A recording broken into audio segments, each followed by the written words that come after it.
Mindset Athlete podcast, and I'm your host, James Roberts. I'm a two-time Paralympian and owner of James Robert Fitness, which is an online training, nutrition and mindset coaching business.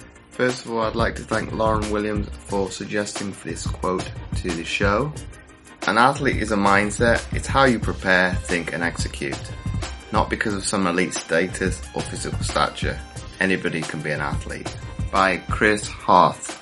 And each week on the Mindset Athlete, we like to bring you inspirational athletes, a message, or experts talking about human optimization to teach you how to change your perception of your mindset and become 1% better. And on today's show, I've got Bryan Lever.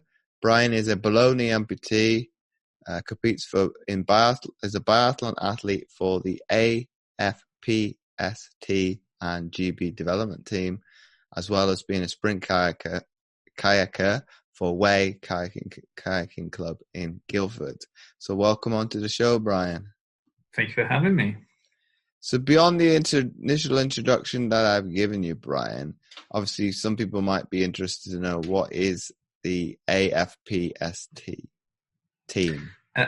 AFPST team is the Armed Forces Para Snow Sports team. Set up a few years ago by an amazing lady called Elizabeth, who she was a major in the British Army and recently retired. Hugely into her snow sports herself, Nordic snow sports.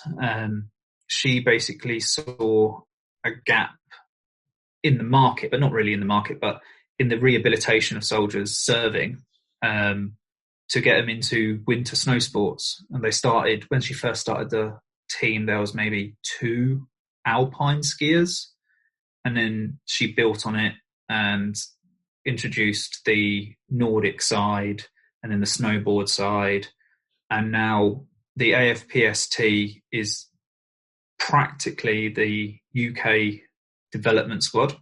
All the athletes that now compete for GB at the elite level of para snow sport, practically all of them have come through the AFPST program, and then you've got 1 or 2 that haven't, and then we now train alongside the actual GB Nordic team, and then you've got they're split into 2 paths. So you've got the AFPST guys who turn up, they train, they go on the training camps, but they're not classifiable.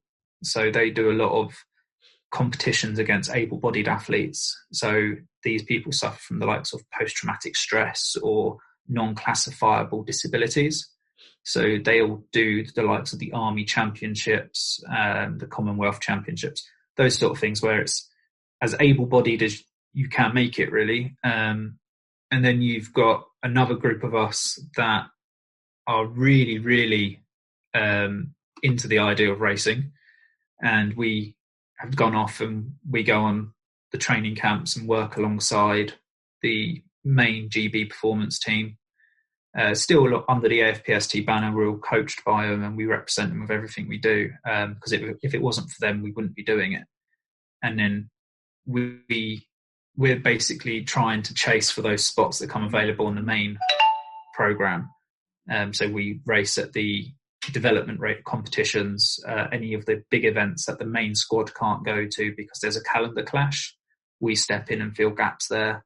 If there's an injury in the main team, we fill the gaps there, all with the intent of becoming main roster of the main GB squad. So it's just basically a feeder program, but it's set up, it's all a charity. Anybody that's had a service number from cadet instructor up to, your high ranking military officers can all get involved, either as a coach or as an athlete, or even if you just want to give it a try and go skiing once or twice a year, you can get involved. And it's great for rehabilitation, both physical and psychological. It's a great atmosphere, but because everyone's come from a military background, everyone's got the same work ethic. So when you throw 10, 15 people in a house, everyone instantly clicks and get along. The banter's amazing. The work ethic's amazing. The coaches are very military orientated in the fact that we're going to go for a short ski on nice flat ground, and it'll be a 20-kilometer ski on mostly 25% inclines, but everyone helps everyone get to the finish line. So there's no weakness. You go, it's great. It really does bring people out of their shells. Were you active forces yourself, or you cadet? Yeah, I was basically a full-time reserve for the British Army. Did 5 years, based out of Grantham. So I did all that. Nothing really. Had quite a boring military career. I was Royal Logistics Corps, and then I left. I actually lost my leg after leaving the military, and then I got into skiing through kayaking. How did you acquire your amputation? I was born with bilateral club feet, and then I had a couple of 100 hours worth of reconstructive surgery across both legs up at Stanmore Orthopaedics Hospital, and they ended up replacing my tibula, fibula and ankle joint with metalwork, and then all was dandy. That was my last operation was when I was 14. Got discharged, got my fitness up, joined the army. One thing led to another, and I realised that I couldn't be regular army because of the fact they found out I had club feet, and I wasn't 100% honest about it when I first joined. But they gave me the option to be a full-time reservist because I already had the skill set that they were after. So I agreed to basically join the RLC and do the job that they wanted me to do. Did that. Had, my job in the army was to basically be a really fancy chef for high-ranking officers. But because I'd already trained as a chef for Tony Tobin and went to Westminster Kingsway College, I had a great education in hospitality. So they were willing to look past the minor medical defect as long as I didn't take an infantry role. So I did that for 5 years, loved it, left for what I thought at the time was greener pastures. And then my body decided to reject the metalwork really randomly after it had been in for 10 years. And it caused a severe amount of nerve damage and wastage of soft tissue. So I was given a couple of options to reconstruct the leg, but all of them led to amputation down the line, or have the amputation when I was younger and more able to deal with it. So I elected to have it amputated at a younger age instead of having it going through months and months of surgery and rehab, only to have it amputated another 10 years down the line. So yeah, that's how I ended up becoming a bit one-sided. So from a mindset perspective now, Bryan, what was that like? Or did having some of that skill sets the military instilled into you help? Yeah, I think coming from that sort of background, being told that you're going to lose a limb, it was easier to, 2 reasons. I found it was daunting, but I found it copeable. I was able to cope with it because I could plan what I was going to do. I planned it down to the minute. I knew exactly what day, at what time I was going to go into the operating theatre, who was going to be my surgeon. I had planned my rehab. I had time to get as physically and psychologically healthy as possible before I went in. So I knew my body, mentally and physically, I was in the best shape I could be in to deal with it. And it gave me a chance to kind of square away all the admin around it with work and the house, and basically brief my family on what was happening. So there was no real trauma for me. So I see myself as extremely fortunate. So I was basically, I did, everything that I thought. I did a checklist. I literally wrote a checklist of everything I had to do. So I came out the other side of it in the best shape as I could. And I worked through that checklist, which made me extremely fortunate. So that's why when I talk to some people, I say, I find being an amputee really easy. But that's because it was planned for me.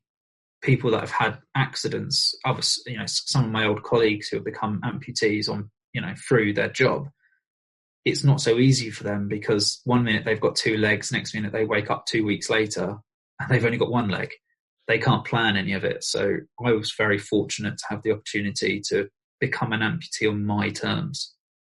It still wasn't the easiest thing in the world, and I wouldn't wish it upon anyone, but I had the best chance to do it my way. And I was very fortunate that the team I had doing the amputation, doing the rehab, you couldn't get much better than the people that looked after me. Again, all got through military and sports contacts. So I was very fortunate. You said earlier in the episode, Bryan, that obviously you found Nordic skiing because of the kayaking. How did you kind of get into kayaking then? Towards the basic, I did it like most kind of people that have a disability. You attend a disabled sports workshop. I had a quite decent non-para, so able-bodied sporting career, but I kept, after losing the leg, I kept getting a lot of injuries to my residual limb. So I thought, well, I kept getting invited to these limb power sports trial days, and I thought, do you know what? I'm just going to give in and go to one. And lo and behold, there was British canoeing there. Jumped on an ergo. They were like, "You're short, you're fat. Come kayak. Give it a couple of months. Come back up to us. See if you get classified. See if you can do it." So I did. I joined Guildford.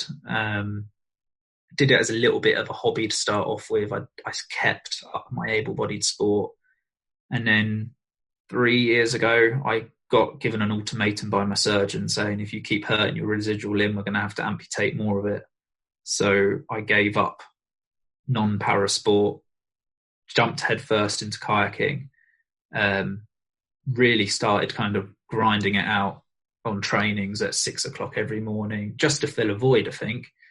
It was great because my wife could come and be on the river when we'd go to tournaments up in Nottingham. She could be there. It was really kind of, she could get involved with it.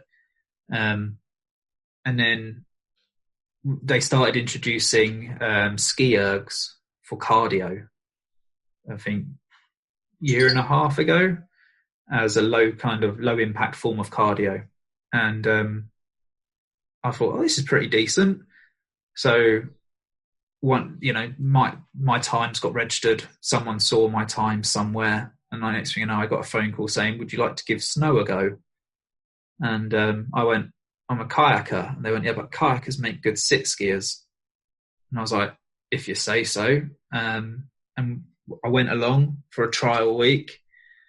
Loved it. It was great fun. Hard work. Like, you're hurting muscles you've never hurt before. And I raced at the end of that trial week at the amateur division of the World Championships. Did a time trial there. Had a good result. Went away. Had another phone call saying, we'd like you to come back. Spoke to my team of coaches, spoke to friends, family, because it involved a lot of time away from home, away from work and my family. And made the gamble to do it and see how everything kind of works side by side. And yeah, I haven't really looked back on it. It's still early days. I think I've been skiing for about a season now. I've raced 6 events. So yeah, it's still early days. I'm still spending a lot of time eating snow. I crash at least one rate every time. But yeah, it's good fun. It's really good fun. Do you think, Bryan, that, and it's probably one for the amputees who listen to this episode, do you think either sport, and probably both of them in sync, to hear you speak, do you think it gives you a sense of escapism in terms of you can focus solely on, be it out on the snow or being out on the river? It means you can kind of let all your problems subside and you just focus on that moment in time. Yeah, it does put you in a proper bubble. You'll know yourself when you're at training. There's nothing outside of training. When you're there, be it on the snow or on the river, like you said, that is your world. It's like a world inside a world. You're surrounded by people that have got the same mindset as you. No one cares that you're a power athlete, you're training alongside able-bodied athletes. No one cares whether you're a barrister or you clean streets for a living. You're all there for the same reason. You're all treated the same. And it doesn't matter if you train for 15 minutes or 4 hours a day. There's nothing going to bother you or get you down for that period of time. It could be a completely horrible training session, but you are just living in the moment.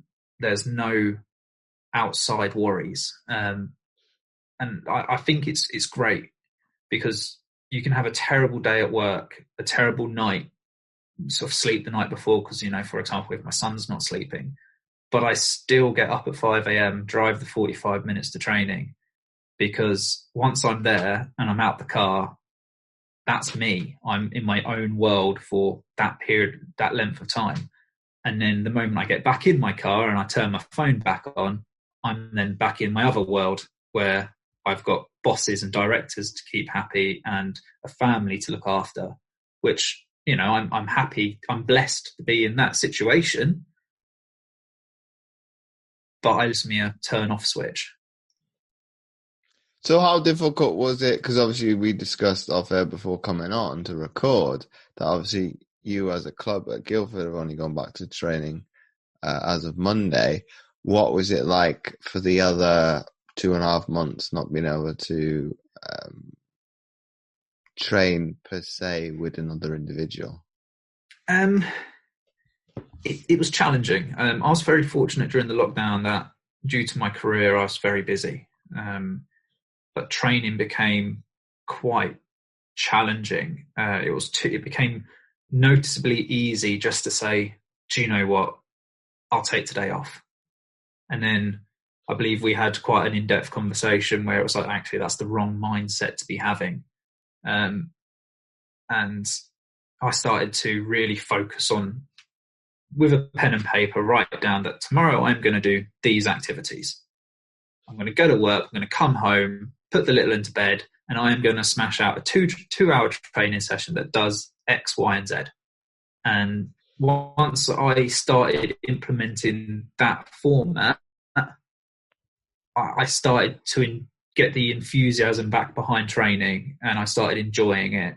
And then I started adding the little extras onto training that weren't on the spreadsheet. So I would do the core session, which was planned, but I might go for a 10-minute run beforehand, and I might throw some chin-ups in at the end of it. And all these little things. Like yesterday, I had, 10 times 200 meter hill climbs in my ski rig.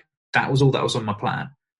And then I did that, and at the end of it, I was like, I still feel pretty fresh. I could feel that I was training, but I was like, the sun's out, it's still quite early. I'm going to go on a 5K steady pace and just do 5Ks of stretching out. And then I got home and I was like, I might do a bit of actual proper stretching. And, it just snowballs and you feel good about it. Now that I'm back at training, it's great because you've got the encouragement of the coach and the people you train with. But it also, I think I'm now in that position where I don't need that encouragement from them. I've got myself tuned where I can just go, right, I'm doing it because, one, I enjoy it, and two, I know it needs to be done.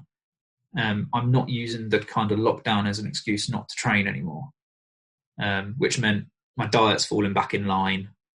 My mentality's fallen back in line.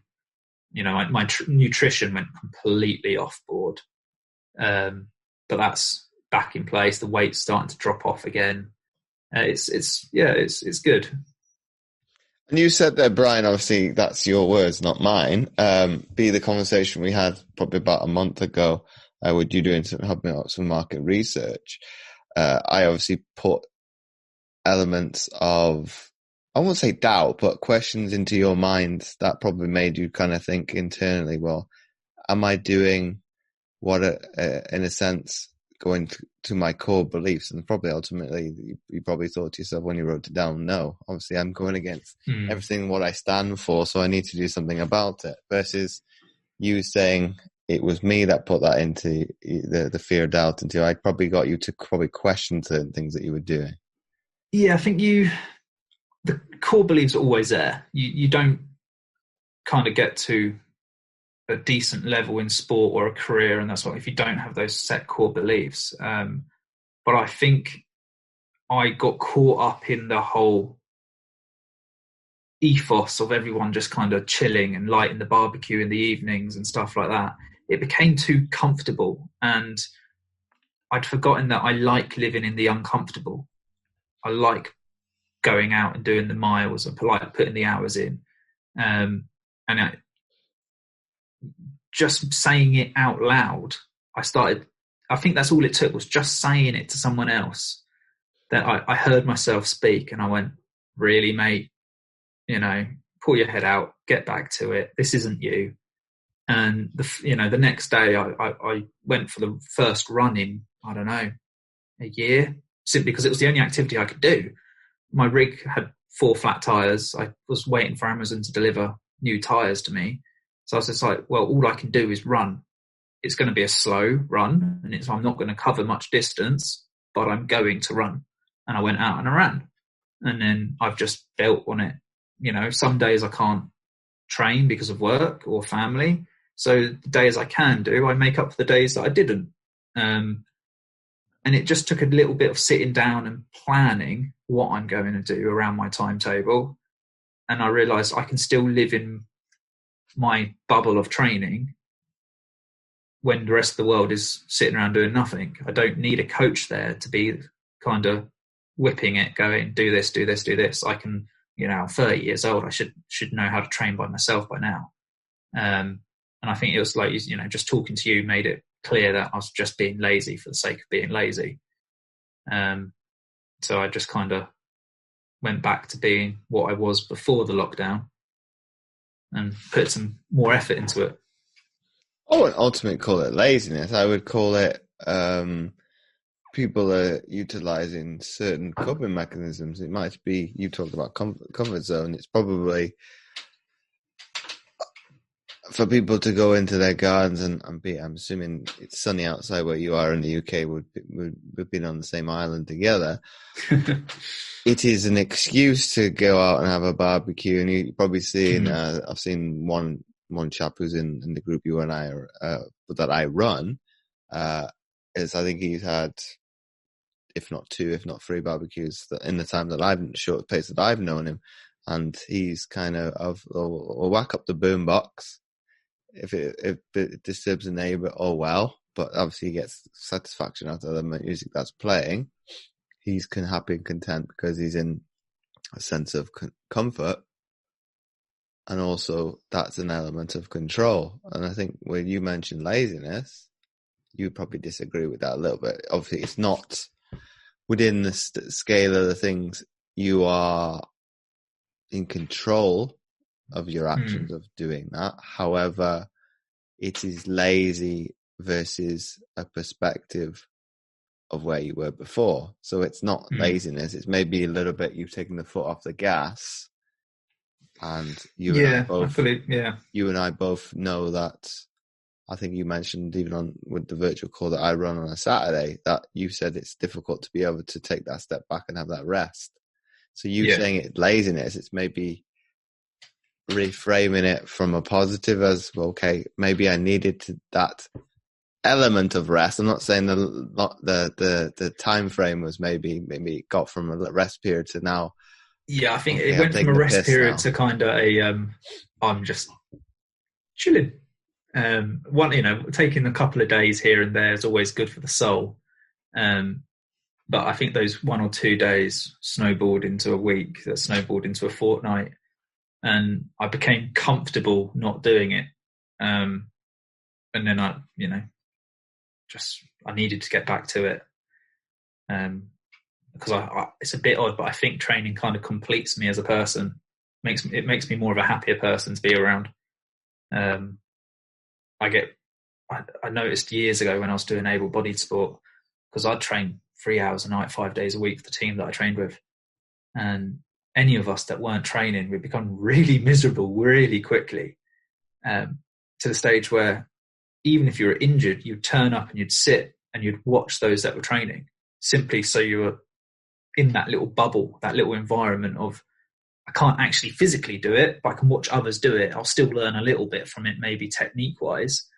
But you couldn't just sit at home and separate your worlds. You still had to be there. So even, for the 6 weeks after I had my leg off, I was still sat there a couple of nights a week watching everyone. It kind of helped that my wife trained at the same gym. So I was going when she went. But I become quite tetchy when I haven't trained for a while. There's something about training that just makes me a happier person. Do you think it makes you put on a little bit more of an even keel then, as in it's a balance of emotions? Because obviously the athletes listening to this can resonate with it, as maybe from some people probably can relate to, because obviously you go into a negative emotional state to be able to get the best out of you in a physical sense, whereas anything else within your plethora of day-to-day life, you would want to do the opposite. So I think it I don't know, for whatever reason you go to the dark side for sport, but I guess you use different emotions to compel you to be obviously a better version of yourself, because ultimately we talk about competitiveness, selfishness, egotism. Obviously they're all very about the self, but that's not always a bad thing, because obviously that's at a kind of a positive towards you, because obviously you're exercising, you're getting stronger, you're getting fitter. Yes, it's not the beneficial to anybody else. Obviously from the outside perspective, it is, because that's, if you're a better person to be around, that helps your wife, it helps your son, that helps your colleagues. And I think it has a knock-on effect when people look at it from that perspective, but it's just starting. I think where people get unstuck with this is they see as exercise as a chore, or nutrition as what would I call it? An ankle weight around. Just like, well, it's not really. And this is probably what you echo the sentiment. It's finding what's going to make you happy about the physical exertion. I won't call it exercise, or I won't call it training. And same with, okay, we call it nutrition as coaches, athletes, whereas the regular Joe in the street will call it a diet. Well, technically the definition from the dictionary, they're one and two the same. Yeah. It's just been hijacked to sell products. Whereas, they want to know the ins and outs of what's the pros and cons of a certain diet. Whereas even I had clients say to me, well, what do you eat? Well, mine is so flexible in terms of, even without lockdown, it's going to equate for, like you said, training, not training. Obviously allow myself to have the occasional treat. I don't feel guilty about having a cake. That was one of the kind of the positives to having a birthday in lockdown. It's like, well, what can I do that's necessarily different than every year round? Well, I don't normally have cake. That's the only, I won't call it positive, but the only outside stimulus that I can create, because I can't have friends, I can't have family, I can't have sport.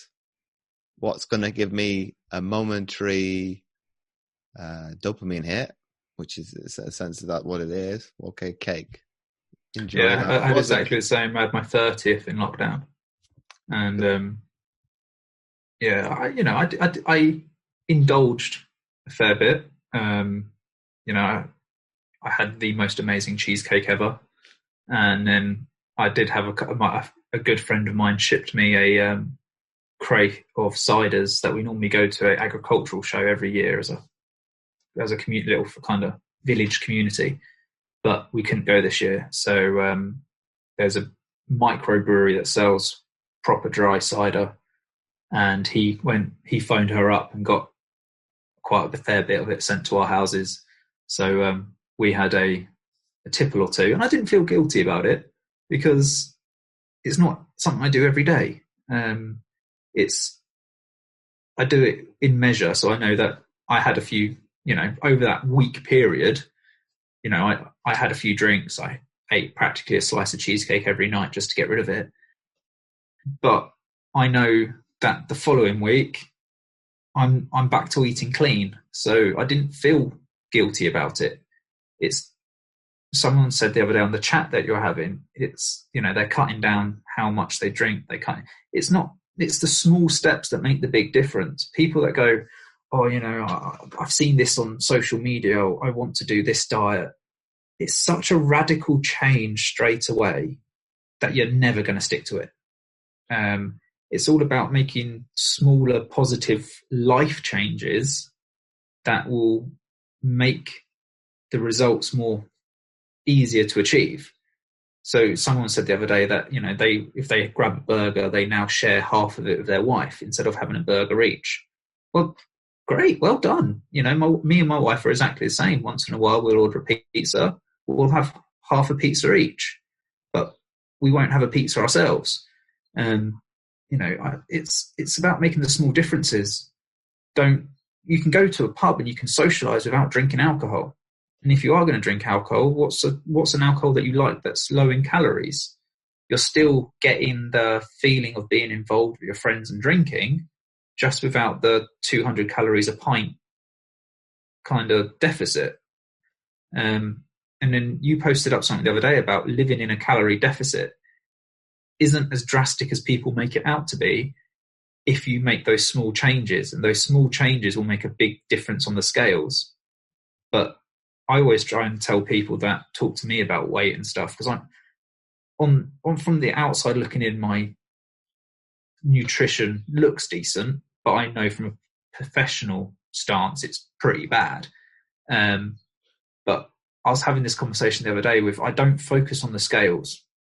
I focus on my appearance and my performance, because I went to the doctors the other day for a general MOT and I got called medically obese by this doctor.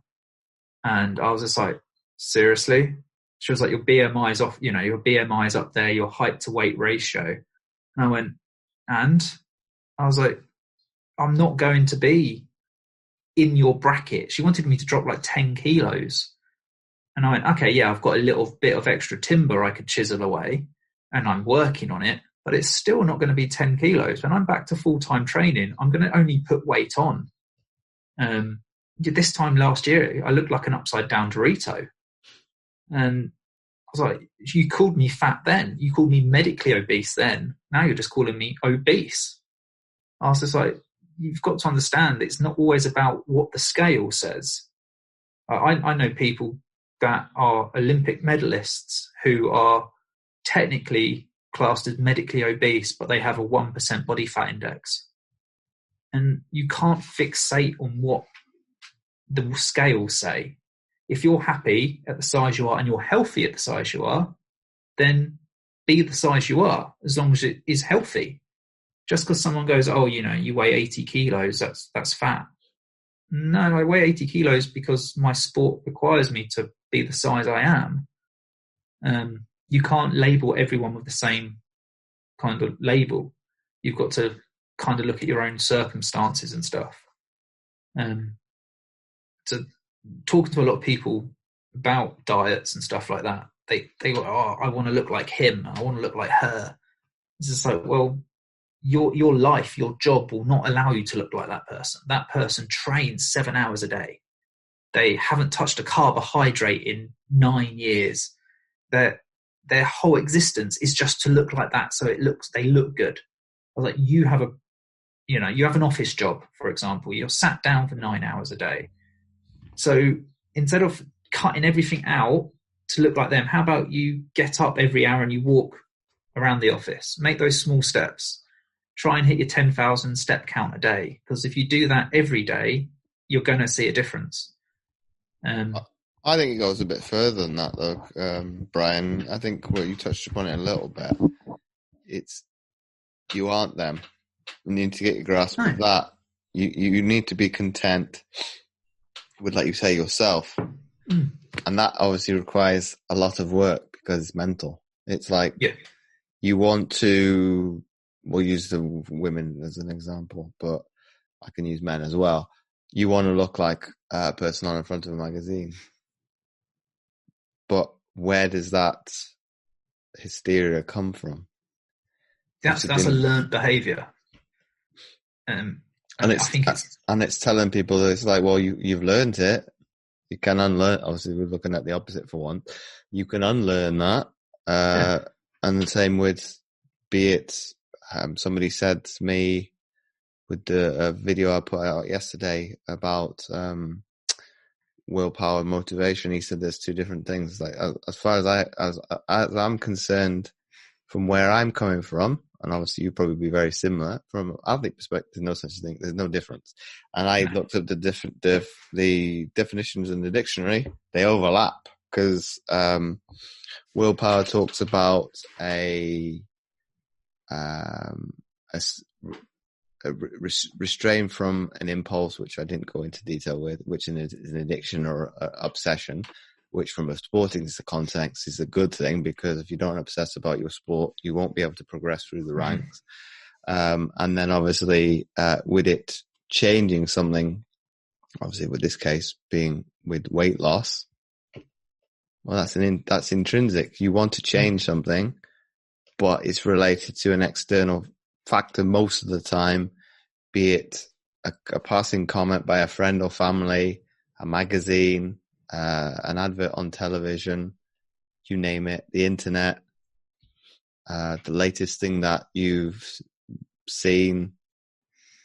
Whereas it's deep rooted as we're all supposed to be black sheep. And I think this is maybe where most of the amputees that have got a level head on their shoulders, and obviously we all have our own ups and downs, but they're okay. And once they get over the initial loss of losing one limb, two limbs, an arm, a leg, they're okay in their skin once they can get over that hurdle. If they've got something else as well, it makes it more difficult, but they're a little bit more inclined to be, I accept who I am, and I've got a fresh start in life. And be it, if you tell me I'm fat, I don't look good, bye-bye. It's like, whatever. Yeah.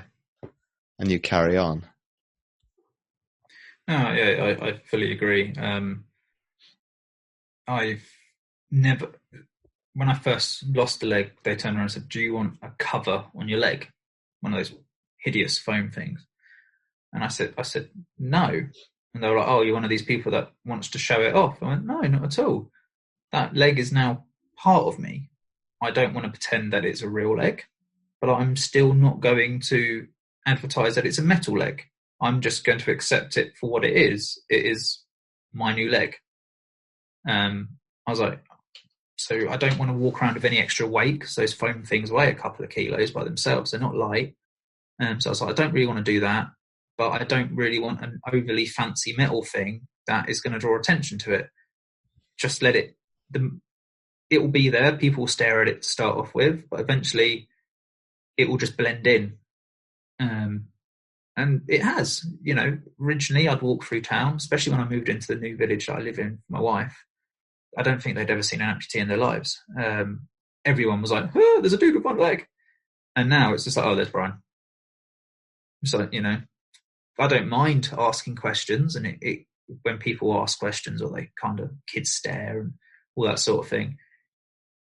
But when it first happened, it was everybody was doing it. Now no one bats an eyelid. And I think once you get to that stage of acceptance, once I accepted the leg, the world accepted the leg.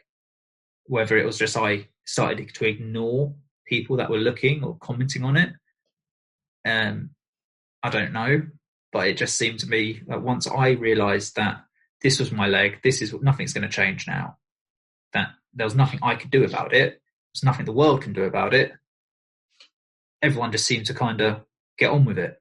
And a lot of amputees I've spoken to also find the same thing. And then if someone does continue commenting on it, they just don't have time for that person. It's, well, if you can't accept me for being the new me and the new way I look, then I can't accept you. So thank you for your time, but we're going to go our separate ways.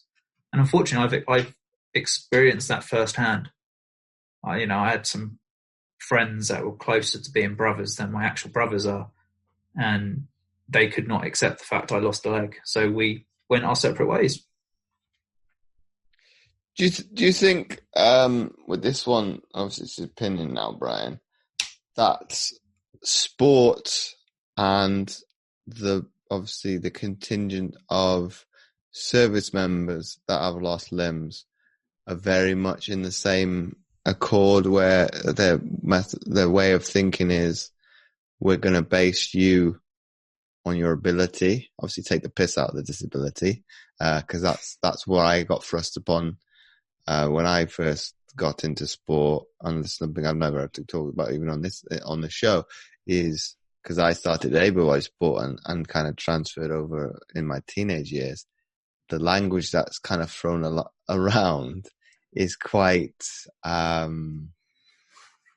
dark.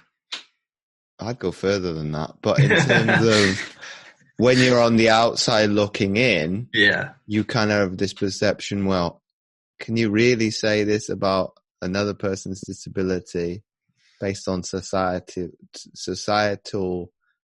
point of views, where obviously once you're immersed into it, that obviously changed. So my question to you, Bryan, do you think obviously on the one hand that community obviously looks at it as you as solely as Bryan, as kayaker or para skier, and then obviously going to take the piss out of you do something silly, and obviously bringing the disability in it as well, as to kind of normalize it, whereas society would do probably the complete opposite? I think if I can understand your question, if I was to do something silly, like, for example, when I was out in Poland racing out there, I crashed. So, and I crashed hard. I fractured 4 ribs. It was a good crash. Instantly, coaches and athletes, even athletes from different countries in their own language, were ripping me hard for crashing. The spectators were like, "Oh no, I hope he's okay." And instantly someone was like, "Have you hurt your leg?" And I was like, "What leg?" He was like, "The leg you don't have." I was like, "If it's not there, I can't hurt it, can I?" But yet you've got the Polish guy, the Polish coach, saying, "Get up, you fat-legged English man." And I was there like, that's the mentality. Everyone's just like, on the inside, it's banter. That's all it is. No one means a bad word about it. It's just the sense of humour. And I think because a lot of para athletes, be it at a grassroots level or an international level, a lot of them have come from the military, from their different nations. It's the same sort of banter. It's quite vulgar if you're coming from the outside world. So we've had the odd civvy. We're all civvies now. None of us are serving, but we've had the odd person who's never served a day in their life, come on training camps with us and have been horrified at some of the stuff that's been said. I've seen people who have, I've witnessed someone have their guide dog stolen and they're completely blind. I've seen people who, another completely blind athlete had their Manchester United top replaced with a Manchester City, and they had no idea. Horrible things like that. I've had my prosthetic leg stolen by another athlete just so I couldn't leave the room. All that sort of thing we find funny within reason. You've got to make, there's definitely a fine line between a joke and kind of basically being a twat. And as long as both people involved find it funny, then it's fine. But people have come on camps who have put in complaints to directors of programs about behaviour because they've never seen it before. And they've never been on the receiving end of it before. And then they felt left out because they don't feel comfortable doing it. And everyone tries to, when we realise there's that void, they don't, everyone kind of puts winds it down a bit. But you can't help it. It's just the way people are. And I think it also helps make bridges both between teammates and people you compete against, because everyone's having a joke and a laugh and no one's self-conscious about how they look, or, you know, the way they act because of their disability. I think it's a good thing within reason, but society sees things differently. They're starting to come around a bit. Like, I've now got, you know, new coaches for different things that have never worked with para athletes before, and it's quite funny. The first time they make a leg joke to an amputee, you kind of see them stood there going, am I about to get told off for this? And then they realise that everyone's just laughing and they're like, okay, I'm safe. I haven't lost my job. And, you know, people are starting to kind of accept the fact that it's not bad to make a joke about an amputee, as long as the amputee finds it funny, which is great to help break down barriers between different aspects of society. Because at the end of the day, who doesn't like a good joke as long as it's good? So I think the world is coming around. But yeah, the behaviour and the language is very much military orientated in parasport, I think. And also the kind of the mentality, not just from the banter side of it, but the way a lot of coaching sessions are run, the way a lot of athletes approach it, because they just carry over what they've learnt their whole life into another environment where they are used to training, they've got targets, they've got to hit those targets. It's the mentality of everything just carries over, which is sometimes mostly a good thing, sometimes a bad thing. What would be the bad thing? There's a time and a place for it. So if you're in for example, I've seen it from an athlete's point of view. I've seen an athlete do it, and I've seen a coach do it. I've seen a military coach take over a purely civilian team and then try and run it like it's a military operation, and it's not worked. You've got to have, you spend a lot of time with these athletes and coaches. You've got to be on the same hymn sheet. You've got to create a program that works for the coach and works for the athlete. So I've seen coaches come in who are very much like, going to, first parade before we go out and do our training at this time, then we're going to do this, then we're going to do this. No. If you've never had that mentality drilled into you, you're not going to do that. And then I've seen athletes come in who are military, who have gone into a all civilian coaching and team, who can't handle the lack of structure. I find it hard sometimes. Like we get told to be at training at 6, on the water at the latest 6:30. If you're late, there's not punishment, but there's penalties. So I'm there at 6. Well, I'm normally there before 6, so I can get a cup of coffee in. I'm on the water, I'm warmed up, I'm ready to go at 6:30. And then you've got others who rock up at 6:30, get on the water just in time, and then expect to warm up. Well, that's eating into my time. That's my, So I find, and it took a little while for my coach to be like, we can't have that mentality here, because these guys don't work. Like we say 6:30, but we kind of give a 5-10 minute window of, well, I've never had that 5-10 minutes. If you're not 15 minutes early, you're late. So within reason, it works. It can make you quite uptight and it can cause divides, but that's when you kind of need to everyone needs to come together and talk about it and figure it out. And then I've kind of relaxed over the years, whereas my teammates and coaches have become a bit more stricter, and we've kind of met in the middle somewhere. So we are still there at 6, but now everyone gets there at 25 minutes past 6. So everyone's warming up on the water at 6:30, not ready to go at 6:30. That way, for example, those of us that have to work, we're not eating into our training because we're waiting for people to turn up and warm up. At least we know everyone's there. And if you're not warmed up, we'll start training without you, and you can just catch up once you are warmed up. So yeah, there is definitely a bit of give and take and a time and a place for it. Do you think that change in mentality has helped nicely, obviously, into the transition of the resumption of training that you're now having to do now with limitation, so social distancing measures, lockdown?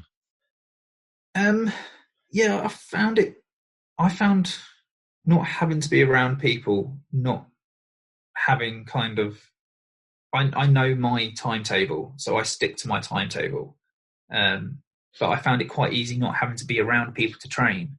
So I'm used to not, I spent being confined into my house. So, well, that's fine. Never, we used to call it hurry up and wait. So you'd get told to be somewhere, you'd all turn up, and then you wouldn't do anything when you're there. This is just a massive game of hurry up and wait.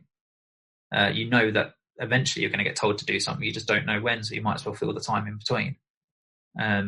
So training by myself is made easier. Finding ways of staying mentally focused is easier.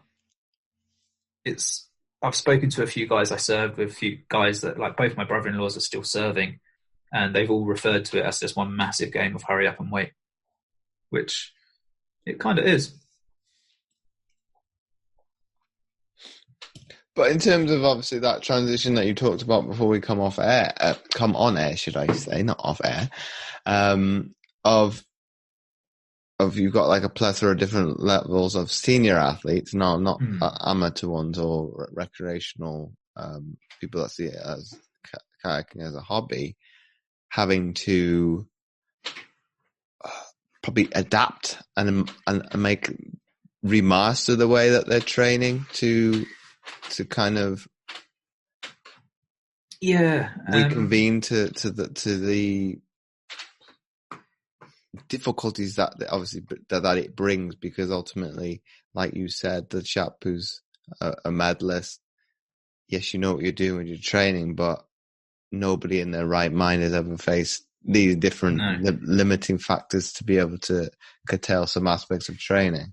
Yeah, there's definitely two camps at the moment: those that are handling training in the current environment and those that are not. Problem with the elite level of kayaking, it's a centralized program. So those that are on the medal hunt and are fully funded, they live at the training center. So they're used to having everything there, the support network of their athletes, their coaches. Now they're dotted around the country training in gardens and spare bedrooms. They're still training, but they are finding it hard because they don't have the encouragement and the motivation that they get from their co-workers. Whereas a lot of the able-bodied guys, it's meant to be a centralized program, but a lot of them don't train centrally. They're used to training independently. So they found it a lot easier to adapt to the whole, I train when I want, well, when I can, how I can. And they've just, instead of going to their local gym, they've just moved their local gym to their house. And then now they're moving back into a restricted open training where they can get on the water with their teammates, but still at independent clubs, not at centralized locations. But yes, they're finding it hard because they can't do their own thing that is on their training program. They've got to work around others. There's a lot of restrictions. And at the start of the week, a few of us were finding the restrictions quite challenging. But then it's just another hurdle that you have to overcome. You have to be pliable to succeed in what we attempt to succeed in. You can't always be 100% rigid. So they have now adapted and realised that if they're going to train at the allocated training time, then they're not going to be able to go off at 1,000 miles an hour down the river because you're not allowed to overtake anyone. You're not allowed to do portage practicing for the marathon athletes because you're not allowed on the tow bath. So it's give and take. They want to get on the water, they're going to have to take away some of the stuff they do and follow the rules. Or otherwise, none of us are going to be allowed on the water and we're all going to go back to training in our spare bedrooms. So it's definitely a 50-50 split on who's handling it. A lot of those that are still training independently, who have come from a centralised program, aren't back on the water yet because they either train at locations that are still shut or they live nowhere near water. So one or two, I think two of them are in the Highlands of Scotland where there's not a single bit of flat water for them to train on anywhere nearby. So they're training to the best of their abilities, whereas we're very fortunate in the south that we've had our lockdown partially lifted, which allows us to scuttle off back to our bodies of water as long as we follow the rules and keep behaving ourselves. Otherwise, we run the risk of getting it all taken away from us again. Do you think from that basis then that, and this is something we discussed last month, in terms of, the training aspect of for the elite guys or semi-elite, of having that kind of, what did you call it? I can't think of the word. Pliability of now the Olympics being and the Paralympics being next year. Do you think that pressure has been a little bit of a kind of weight lifted off your shoulders in terms of, okay, I don't need to peak for what would be August or September this year. I now have a year of flexibility to either rediscover some form if you were really struggling, obviously to get to a better place physically, mentally and nutritionally for next year, or obviously for the ones that were near peak, obviously it gives them another chance to kind of go, well, you've got a level, you can kind of use this, the kind of the jargon speak of guru ones, level up and kind of be even better than they were. Yeah, I think it has. It's a lot of it comes down to funding as well. A lot of guys have had their funding secured for another year, and those ones are simply trying to get to guru status, as you just said. Those guys are guaranteed to win medals. Let's be honest. So their biggest challenge is staying injury free and making sure they now peak next year at the right time. But without the international program building up to it, so mentally it's going to be a challenge because they know they're fast, but without having those little stops in between that proves that they're fast, they're going to go into Tokyo without facing the people that they're going to meet beforehand. So the psychological side of it is taken away. That advantage of beating them 4 times in a year before you get to the Olympics is gone. So it's anyone's game now, because you can beat anyone on any given day if they muck up. But if you beat them every race going into it, you might as well have already won. But going to the other side, it's added pressure onto a lot of guys because a lot of the junior spots on the team and the para spots on the team haven't been secured yet. So they're up for those that want to do a mad push and try and steal a spot at the last minute. It's still up for grabs. 1 or 2 of the spots for the likes of Emma and Charlotte, who have won medals at every event since they've ever touched the water, they're secure. They're not going to anybody else. But there is still 1 or 2 spots available that the athletes, do they have another year of full-time training in them? They were planning on retiring after Tokyo this year. Can their bodies handle another year of hardcore training? 1 or 2 of them have used it as an excuse just to retire now, and gone, well, I missed the games, oh well. And they've jumped ship, which has opened it up. So it's 50-50. Some guys are using it, yeah, fine, not a problem. It's just keeping them healthy. The others are really struggling because now they're having another year of battling to keep your spot. If you don't have a spot, you lose your funding. If you lose your funding, you lose your income. And then you've got the likes of me that's just like, well, I'm going to keep training. If I steal your spot, I steal your spot. If I don't steal your spot, I haven't lost anything. So yeah, it's I don't know. It'd be interesting to see what happens. I was speaking to one of the guys from Cyprus the other day, and he's loving having this extra year to get. He knows he's not going to medal. He's fast enough to make the games and the world championships and stuff, but he's not fast enough to make the finals. And he knows that, and he's happy with it.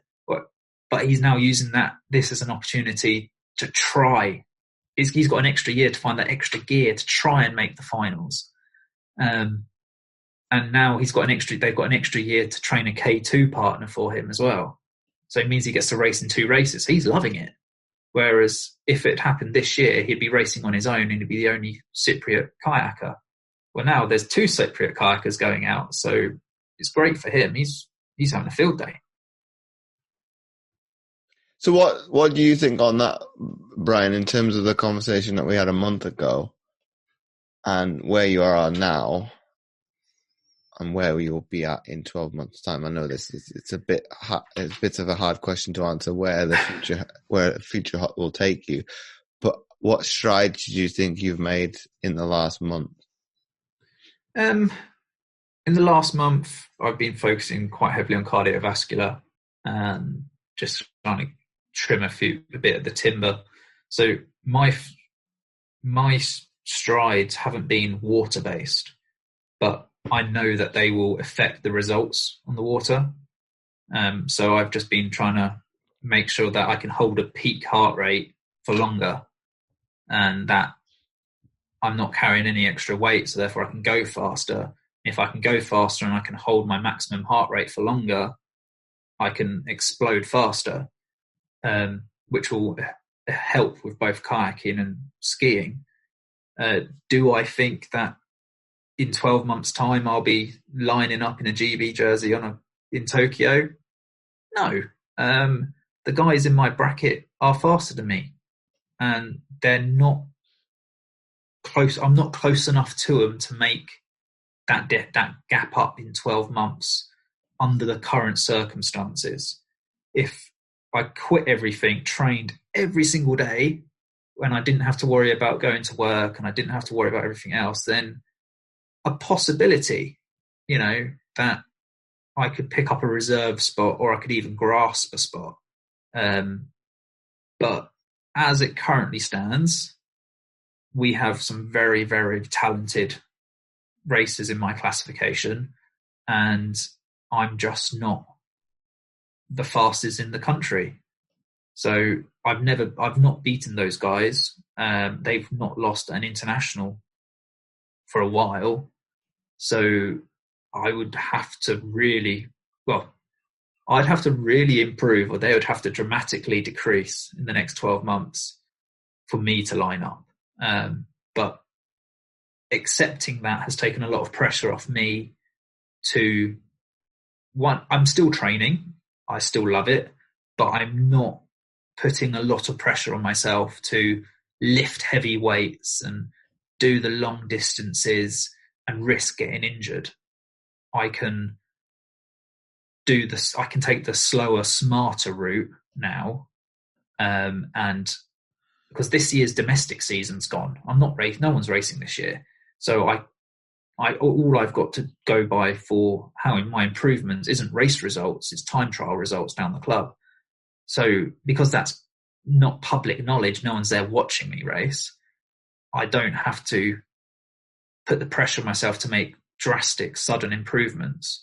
I can shave a little bit off every couple of weeks and come into next season lighter, faster and stronger without having to risk the injuries, because you only got one body. It's already broken enough. I don't want to now completely destroy it chasing a spot that I know I'm not going to get, and then put my skiing at risk because I've damaged my rotisserie cuff or something trying to do a stupid deadlift.